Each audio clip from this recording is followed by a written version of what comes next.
ഭയത്തിൽ പിച്ചും പെയ്യും പറയാൻ തുടങ്ങിയിരിക്കുകയാണ് പ്രതിപക്ഷ നേതാക്കൾ. തിരഞ്ഞെടുപ്പ് അടുക്കും തോറും തോൽവിയുടെ ഭയത്തിൽ അവർ എന്താണ് പറയുന്നതെന്ന് അവർക്ക് തന്നെ അറിയില്ല. വീരശൂര പരാക്രമിയായ കെജ്രിവാൾ വരെ മോദിജിയോടുള്ള ഭയം പ്രകടിപ്പിച്ചു കഴിഞ്ഞിരിക്കുന്നു. പ്രധാനമന്ത്രി നരേന്ദ്രമോദിയുടെ പേര് ജപിക്കുന്ന ഭർത്താക്കന്മാർക്ക് അത്താഴം വിളമ്പരുതെന്ന് സ്ത്രീകളോട് ആഹ്വാനം ചെയ്തിരിക്കുകയാണ് ഡൽഹി മുഖ്യമന്ത്രി അരവിന്ദ് കെജ്രിവാൾ. ഡൽഹിയിൽ നടന്ന മഹിളാ സമ്മാൻ സമാരോഹ് എന്ന ടൗൺ ഹാളിലെ പരിപാടിയെ അഭിസംബോധന ചെയ്യുന്നതിനിടെയാണ് കെജ്രിവാളിന്റെ ഈ പരാമർശം. പല പുരുഷന്മാരും പ്രധാനമന്ത്രി മോദിയുടെ പേര് ജപിക്കുന്നു, പക്ഷെ നിങ്ങൾ അത് ശരിയാക്കണം. നിങ്ങളുടെ ഭർത്താവ് മോദിയുടെ പേര് ജപിച്ചാൽ നിങ്ങൾ അദ്ദേഹത്തിന് അത്താഴം വിളമ്പില്ലെന്ന് പറയണമെന്നായിരുന്നു കെജ്രിവാളിന്റെ വാക്കുകൾ. എന്തായാലും മനുഷ്യന്മാരായാൽ ഇങ്ങനെയൊക്കെ പേടിക്കാമോ? ധൈര്യമായിരിക്കണം കെജ്രിവാൾ. മോദിയോട് തോൽക്കാനും വേണം ഒരു ഭാഗ്യം. തീർന്നില്ല, ഇനിയുമുണ്ട് സ്ത്രീകളോട് കെജ്രിവാളിന് പറയാൻ.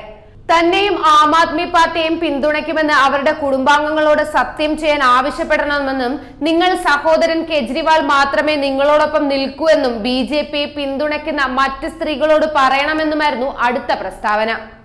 ഇനി അടുത്തതാണ് ഇതിലും വലിയ തമാശ. ഞാൻ അവരുടെ വൈദ്യുതി സൗജന്യമാക്കി, അവരുടെ ബസ് ടിക്കറ്റ് സൗജന്യമാക്കി. ഇപ്പോൾ സ്ത്രീകൾക്ക് 1000 രൂപ മാസം തോറും നൽകുന്നുമുണ്ട്. BJP അവർക്കായി എന്താണ് ചെയ്തത്? പിന്നെ എന്തിനാണ് BJPക്ക് വോട്ട് ചെയ്തത് എന്നായിരുന്നു കെജ്രിവാളിന്റെ അടുത്ത പ്രസ്താവന. നാണമില്ലല്ലോ കെജ്രിവാൾ ഇങ്ങനെ വില കുറഞ്ഞ പ്രസ്താവനകളൊക്കെ നടത്താൻ? താങ്കൾ ഒരു മുഖ്യമന്ത്രിയാണെന്ന് മറക്കരുത്. പലപ്പോഴും താങ്കൾ അത് മറക്കുന്നു. അല്ലെങ്കിലും പണ്ടേ കേന്ദ്രത്തിനെതിരെ കുറ്റം പറയുന്നതാണല്ലോ നിങ്ങളുടെ ശീലം. കഴിഞ്ഞ ദിവസവും മദ്യനയ അഴിമതി കേസിൽ EDയുടെ നടപടി തുടരുന്നതിനിടെ കേന്ദ്ര സർക്കാരിനെ പഴിച്ച് അരവിന്ദ് കെജ്രിവാൾ രംഗത്ത് വന്നിരുന്നു. ഡൽഹി സർക്കാരിനെ താഴെ ഇറക്കാനുള്ള ശ്രമമാണ് വിവിധ കേന്ദ്ര ഏജൻസികളെ ഉപയോഗിച്ച് BJP സർക്കാർ ചെയ്യുന്നതെന്നാണ് കെജ്രിവാൾ പറഞ്ഞത്. ഡൽഹി നിയമസഭയിലെ ബജറ്റ് സമ്മേളനത്തിൽ സംസാരിക്കുന്നതിനിടെയായിരുന്നു കെജ്രിവാളിന്റെ ഈ ആരോപണം.